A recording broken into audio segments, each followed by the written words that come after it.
could get back from Ireland. Right.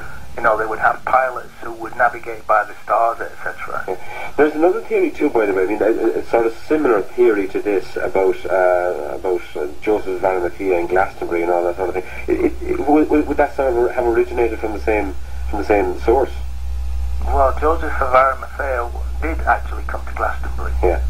And the disciples came with him, and also in the legends Mary came as well, because Mary was actually of that period, from the royal family, the so-called British royal family. Right, yeah. And she went on one of Joseph of Arimathea's ships to Israel and met Joseph there and became engaged. And eventually, during the persecution, after the crucifixion, then they got back into one of Joseph of Arimathea's ships, and they came back to England because, again, it was the only place that wasn't under Roman domination. And right. It was the only safe place. What sort of problems are you having getting the story across, say to the culture people in Ireland? I mean, you think you're having difficulty with the minister?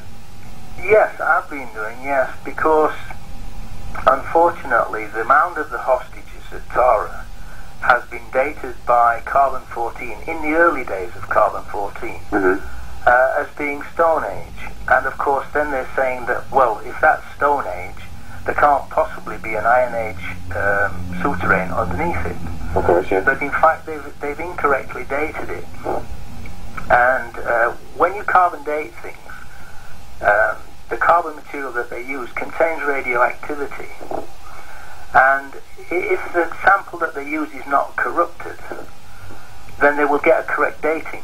Right. But the major thing that corrupts the dating is water, because the water washes the radioactivity out of the carbon sample and then makes it appear that the sample is far older than it actually is. So what you're saying is that the readings they got were wrong. So therefore, their assumption that there can't be anything underneath this, because by the very proof of the carbon dating, yeah. What we have found is from the Stone Age. So therefore, you can't have anything underneath that. That's exactly what they're saying. But of course, the carbon dating is incorrect. Water corrupts the sample. Okay, and of course we're in Ireland. I mean, it's always raining. It's a little moist, right? Yeah. Yeah, and also the fact in 1997 there was an excavation done by Helen Roach at the Hill of Tara, right at the side of the Mound of the Hostages, between the Mound of the Hostages and the bank of Rathnarai.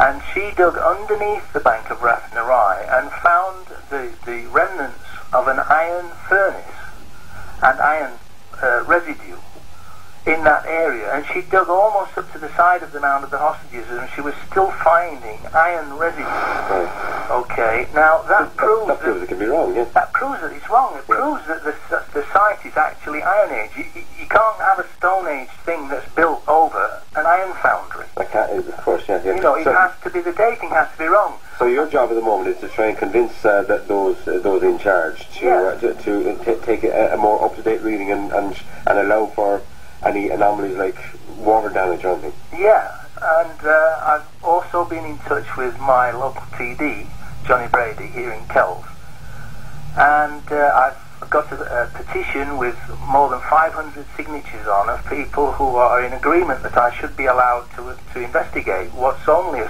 tiny area of grass, 2 meters by 2 meters, just flat grass, that would do absolutely no harm whatsoever.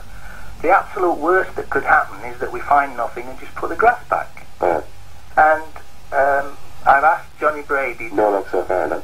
No, not yet. I've asked Johnny Brady to try and get me an appointment to talk to Sheila de Valera personally, so that I can give her the petition and also give her the evidence from the ancient Irish documents and explain the whole thing to her, and ask her if she will give me a license to dig, and if I need an archaeologist under their rules, then she has the power to ask the archaeologists that work for her to help me. Yeah.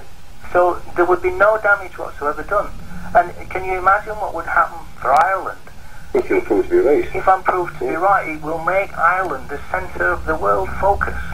And people will come from all over the world to Ireland to visit Ireland, to find out about its true history, to see everything, and they'll all be coming, spending money that will create employment. It will boost the Irish, not only the local economies, but the entire Irish economy, because people are going to fly here by Aer Lingus and Ryanair, and they're going to be renting cars and staying in hotels and staying in bed and breakfast. Well, it's certainly give a booster, right, yeah. John, if I happen to be wandering around the Hill of Tara anytime in the next couple of weeks or months or even years, and I see someone digging up the Hill of Tara, it'll probably be you.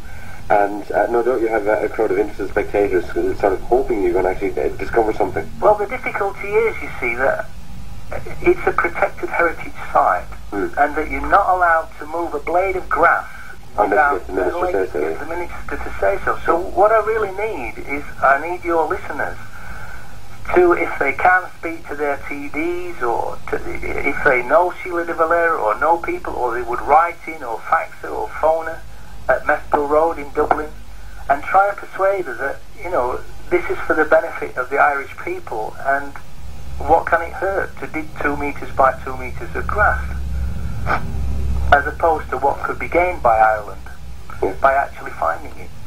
Well, maybe they're just afraid of the unknown. We'll watch it with interest. John, I want to talk to you about Gibraltar. We'll leave that for another day, but thank you very much indeed, John, for talking to us about that, and we'll watch that with great interest. Thank you, John. Okay, thanks.